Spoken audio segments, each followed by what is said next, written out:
Selamat pagi Bu Fitriani. Assalamualaikum warahmatullahi wabarakatuh. Bagaimana kabarnya Bu? Alhamdulillah baik Bu. Oke, hari ini saya akan melakukan kegiatan wawancara ya Bu. Apakah tidak merepotkan? Tidak merepotkan kok Bu. Oke, saya mau mengawali dari pertanyaan pertama ya Bu. Ya. Selama ini bagaimana Anda dapat mengidentifikasikan kasus-kasus yang merupakan dilema ITK? Dalam mengidentifikasi permasalahan ada dua hal yang terjadi, yaitu bujukan moral dan dilema etika.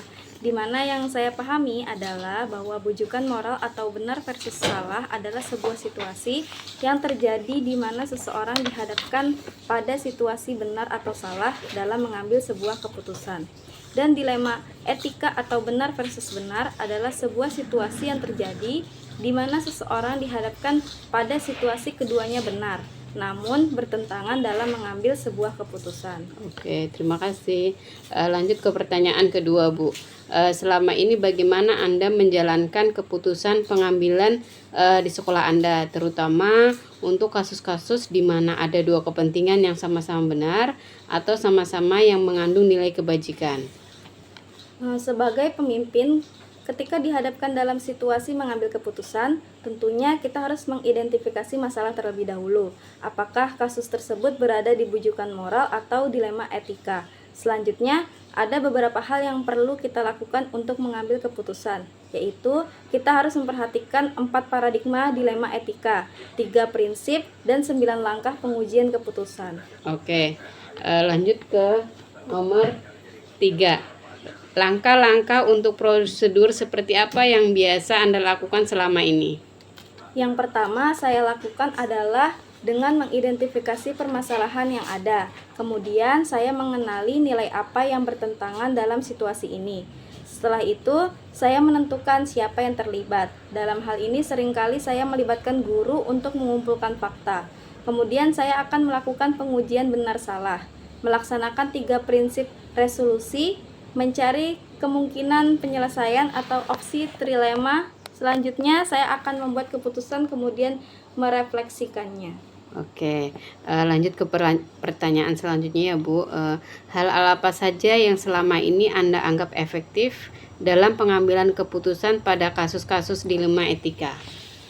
Ketika kita berhadapan dengan dilema etika, hal yang cukup efektif dalam pengambilan keputusan pada kasus dilema etika adalah menggunakan 3 prinsip resolusi, yaitu berpikir berbasis hasil akhir, berorientasi pada aturan yang benar, dan mengutamakan rasa peduli.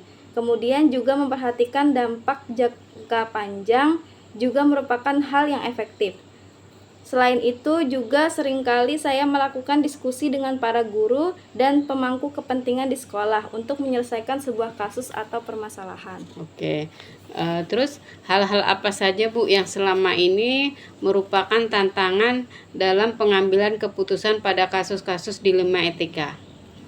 Menurut saya, dilema etika adalah permasalahan yang memang agak sulit untuk diputuskan karena menyangkut hal yang sama-sama benar. Itu adalah tantangannya. Namun saya kembalikan lagi pada nilai-nilai yang saya pegang teguh dan aturan yang berlaku serta tidak lupa kepedulian terhadap sesama juga harus saya pertimbangkan. Oh, terus Bu, apakah Anda memiliki tata cara atau jadwal tertentu dalam menyelesaikan kasus etika-etika dilema? Apakah Anda langsung menyelesaikan di tempat atau memiliki jadwal untuk menyelesaikannya? Bentuk atau prosedur seperti apa yang Anda jalankan? Tergantung seberapa mendesak dan seberapa besar pengaruh terhadap lembaga yang saya pimpin. Jika memang memerlukan waktu dan pihak-pihak lain yang terlibat, maka saya membuat alokasi waktu yang khusus. Oke, adakah seseorang Bu atau faktor-faktor apa yang selama ini mempermudah atau membantu Anda dalam pengambilan keputusan dalam kasus-kasus dilema etika? Sebagai seorang kepala sekolah, tentunya saya harus mampu membuat keputusan dengan berdasarkan nilai-nilai kebajikan yang saya pahami. Namun melibatkan dewan guru atau pihak terkait juga bukan hal yang salah selama hal itu baik untuk siswa dan lembaga. Oke, pertanyaan yang terakhir Bu, dari semua hal yang telah saya sampaikan tadi, kira-kira nih pembelajaran apa yang dapat Anda petik dari pengalaman Anda mengambil keputusan di 5 ITK? Nilai-nilai kebajikan dalam diri, prinsip pengambilan keputusan, paradigma berpikir, dan langkah-langkah pengambilan keputusan menjadi dasar pengambilan keputusan yang bertanggung jawab. Oke, terima kasih Bu untuk semua jawaban yang telah saya ajukan tadi. Terima kasih atas waktunya. Saya juga berterima kasih atas pengalaman Ibu. Semoga ke depan pengalaman itu dapat bermanfaat buat saya pribadi. Sebelumnya saya ucapkan terima kasih. Assalamualaikum warahmatullahi wabarakatuh. Assalamualaikum warahmatullahi wabarakatuh. Suaranya nggak ada mana?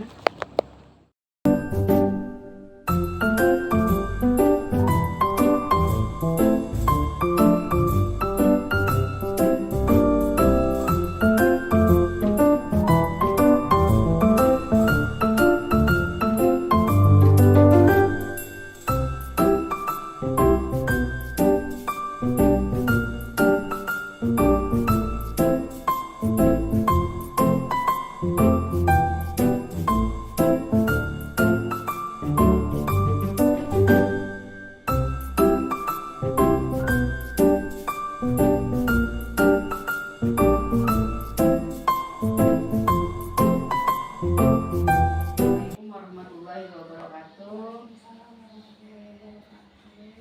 Selamat pagi Ibu Nur.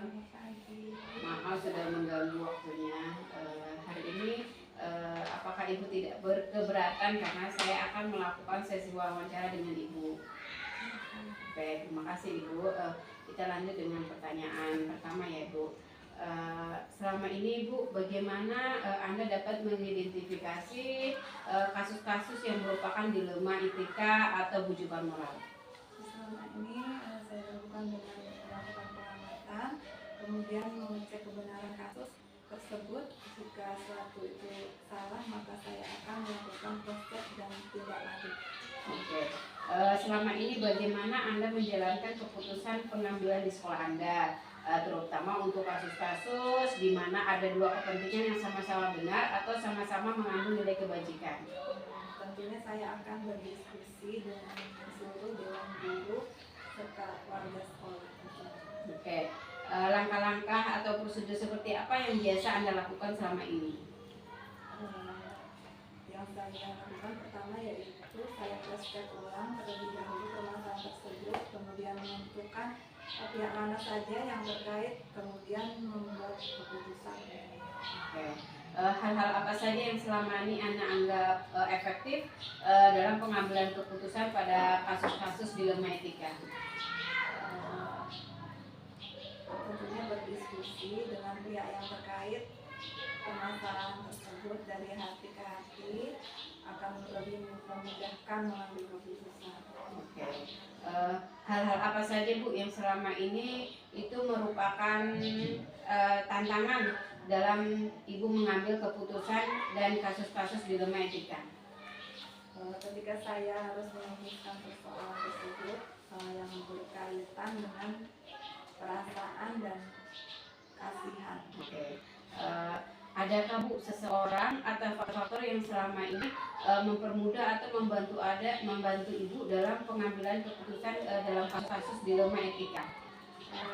Tergantung seberapa besar dan seberapa besarnya kasus tersebut.